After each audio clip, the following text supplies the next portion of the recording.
Guys यो हाम्रो फुल भ्लगमा long भ्लगमा किनेमाको रेसिपी हो।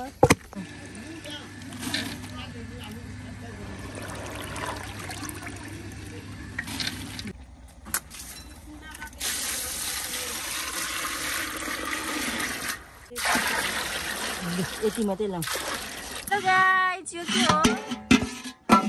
के भन्नुस् न तपाईँ? यो भट मासु हो किनेमाको। यो चाहिँ भट मासु हो किनेमाको लागि। हामीले चाहिँ किनेमा बनाउन आँटेका छौँ। तपाईहरु देख्न सक्नुहुन्छ। खाली गरेर यसलाई एक दिन भिजाएर अहिले चाहिँ रात परिसकेको छ। रातको कति बजिरहेछ म तपाईहरुलाई देखाउँछु। यहाँ कति बजिरहेछ? 6:58 लगभग 7 नै बजिरहेछ। अनि हामीले चाहिँ किनेमालाई उसिन्नु पर्यो नि त। उसिनेर दरो पाक्नु पर्छ। हातले थिच्दाखेरि पिलिक्क हुनुपर्छ अनि मात्रै किनेमा बन्छ। कतिलाई चाहिँ यो थाहा नै छैन कि यसको बारेमा है, किनेमाको बारेमा। यो खास मतालीले बनाउँछ धेरै जस्तो। यो खास मङ्गोलियन्सहरूले बनाउँछन्, आर्यन भन्दा पनि। अनि हाम्रो तपाईहरु देख्न सक्नुहुनेछ यस्तो छ। यो चाहिँ किनेमा। यसलाई चाहिँ के भन्छ? यसलाई कुहाप्ला भन्छ। यसलाई चाहप्ला भन्छ। अनि यसमा चाहिँ हामीले किनेमा राख्छौँ। यस्तो छ, लुगाहरूले बेरेको छौँ यो। अनि यो चाहिँ के हो? यो कुन चाहप्ला अरे? यो चाहिँ यो त भइहाल्यो डाडु। त्यसपछि अब चाहिँ हामी यसमा पिस्ने ओखलीले कुट्ने यो ओखली हो। यो यसको नाम चाहिँ के हो? मुस्ली।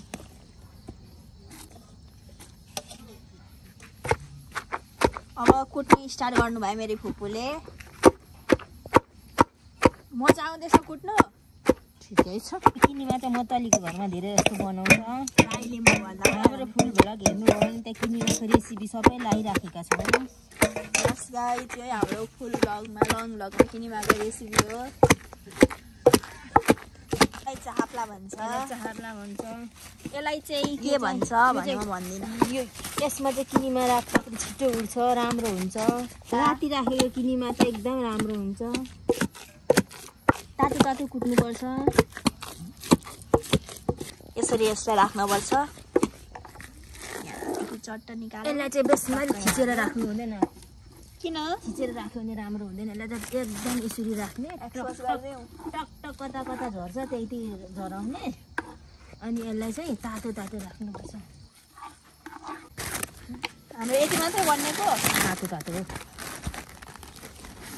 अनि यसलाई चाहिँ किन यसरी प्याकिङ गर्नुभएको? यसलाई फेरि यसको बाफ जान्छ नि त। बाफ जानु दिनु हुँदैन। तातो तातो गर्नुपर्छ। तातो गर्नुपर्छ है हाम्रो किनेमालाई चाहिँ। यसलाई चट्टसँगले खोल्यो अनि हाल्छ। अनि टाकीको पात चाहिँ किन लगाउनु भएको मामु? यो किनेमा बनाउनुलाई दिउँसो गरी उम्लेर बस्यो नि त। अनि उम्लेर नजाओस् भनेर टाकीको पातहरू लाउनुपर्छ। उम्लिँदैन, उम्लेर माथि पखिँदैन। त्यो कारणले हो।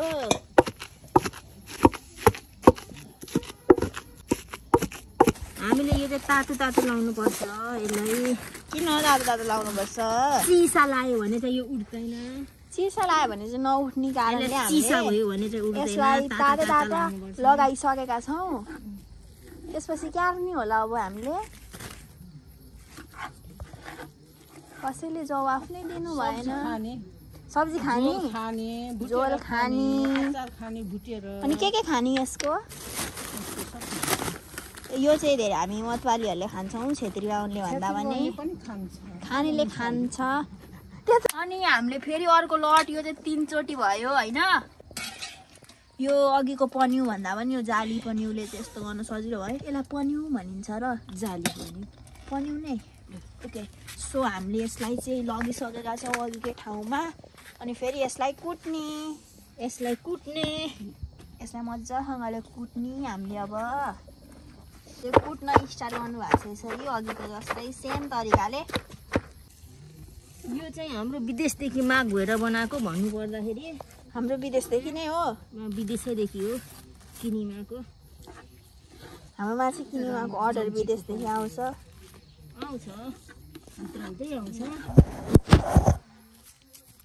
अघि सेम अघिको प्रोसेस तातो तातो लाग्यो। सेम अघिको प्रोसेस मात्र बेसी यहाँ दोहोऱ्याउनुपर्छ। अब यहाँ नआट्ने रहेछ कि नआटेपछि अर्को डालो खोज्ने वालामा छु। अर्को डालो खोज्ने। जब चाहिँ हामीले यो हाम्रो अर्ग्यानिक चुलामा लगेर यसरी अर्ग्यानिक दाउराको प्रयोगले बारेर अब नाक जाने भयो नि यसको गन्धले।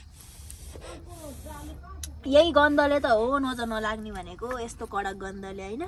यो के हो मामु, तपाईँले के बाल्नु भएको? यो सुकेको खोर्सानी हो। किन बाल्नु? यो चाहिँ सुकेको खोर्सानी र कपडा हो। यो चाहिँ अब पहिल्यैदेखि हाम्रो बाजे बोजू पुर्खैदेखि गरिआएको चोखी नलागोस् भनेर आगोमा बालेर यसो गर्नुलाई हो। मिदो मिदो भन्छ, मिदो मिदो भन्छ, मिदो मिदो गरेको। बस इबीलाई जस्तै हामीले यसलाई युज गरिरहेछौँ होइन, चोखे नलागोस्, मान्छेहरूको नजर नलागोस् भनेर। किनकि राम्रो चिजमा जहिले नजर लाग्छ यो तपाईँहरूलाई थाहा नै भएको कुरा हो। कति मान्छेले त झ्याल पनि लगाउँछन् क्या राम्रो चिज देख्यो भने। हामीले चाहिँ यसलाई यसरी छोपेका छौँ अघि सरले भनेको होइन। थर्ड र सेकेन्डचोटि यसमा राख्न जाँदैछौँ किनकि अघि उब्रियो नि त 10 केजी थियो अरे। 10 केजीमा कति केजी पस्नु चाहिँ पस्यो। अब उब्रेकोलाई चाहिँ यसमा राख्ने। यसरी ओछ्याउनुपर्छ। यसलाई भन्छ ओथरा। ओथरा। यो अघिको पालि चाहिँ हामीले कसरी ओछ्याएको देखाएको थिएनौँ, बट यो सेकेन्ड टाइममा चाहिँ हामीले देखाएको छौँ गाइस तपाईँहरूलाई। यसरी ओछ्याउनुपर्छ। यसको नाम चाहिँ ओथरा अरे।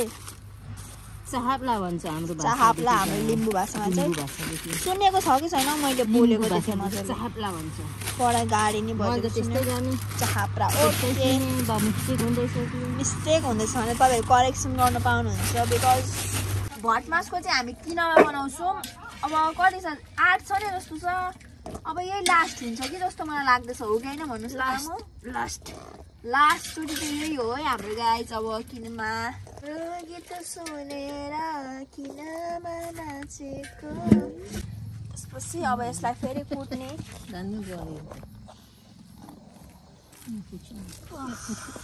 सधैँ त दिउँसै बनाएको थिएँ, आज रात पर्यो।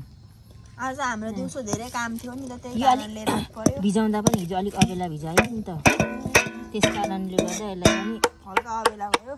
अबेला भए पनि बेला भए पनि हामीलाई बालै छैन किनकि आफ्नै घरको किनामा आफ्नो घरमा बनाउने भटमास पनि आफ्नै घरकै हो।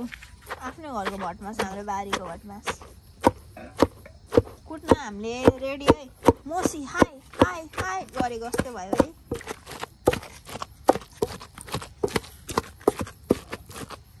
अन्तिम छिटो छिटो हालिहालौँ ल अन्तिमलाई।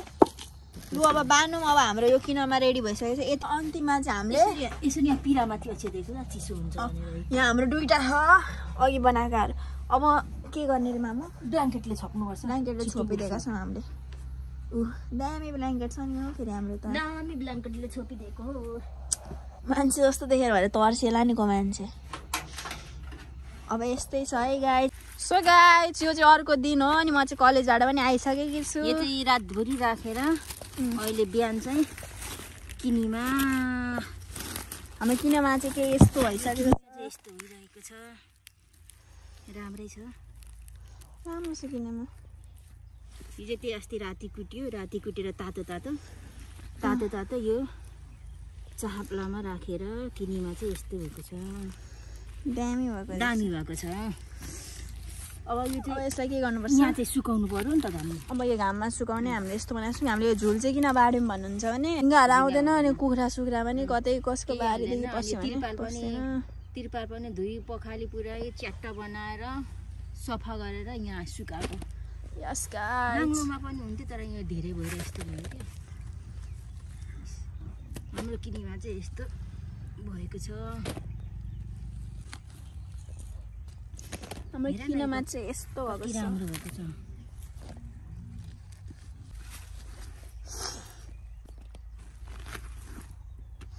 ओ गाइस म चाहिँ घर आइसक्यो अनि यही रहेछ जतिसम्म मलाई लाग्छ यो किनकि डालोमा छ नि त।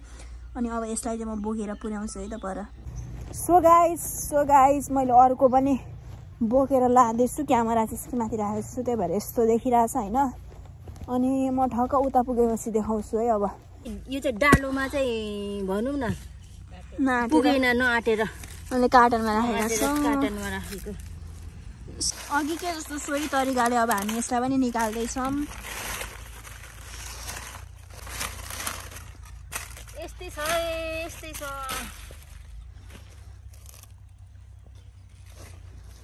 अब यसलाई सुकाउनु पर्छ।